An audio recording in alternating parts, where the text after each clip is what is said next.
बांदी सुबह सुबह बाग में सैर करने के लिए जाती है और वहां पे धूना लगा हुआ है गुरु गोरखनाथ का।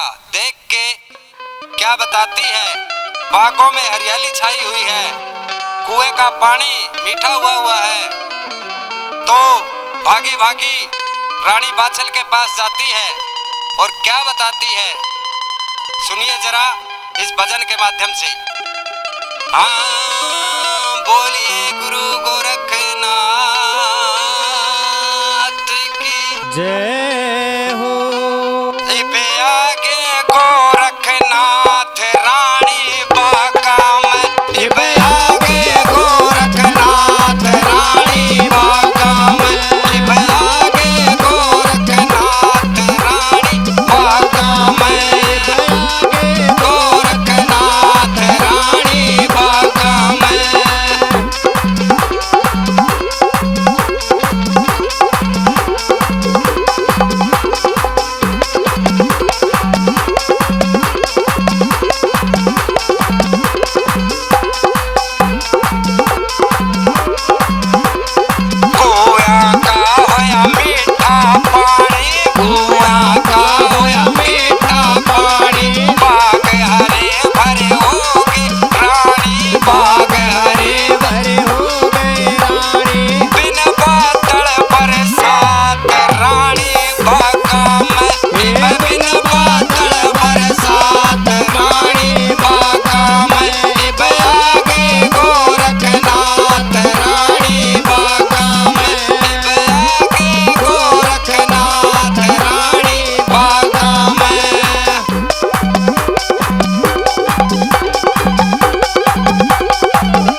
चिमटे और खड़ताल बाजते, कोयल गावरी मोर नाचते, कोयल गावरी मोर नाचते। 1400 चेले साथ रानी बागा में, 1400 चेले साथ रानी बागा में, आगे गोरखनाथ रानी बागा में, आगे गोरखनाथ रानी बागा में।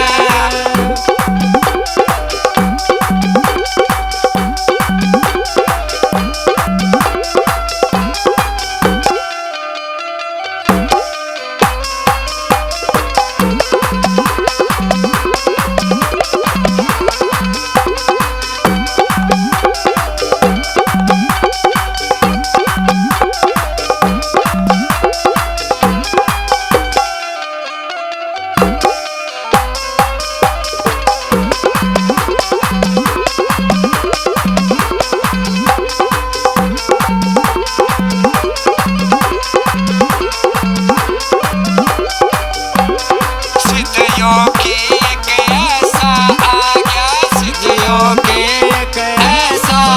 गया, तेरे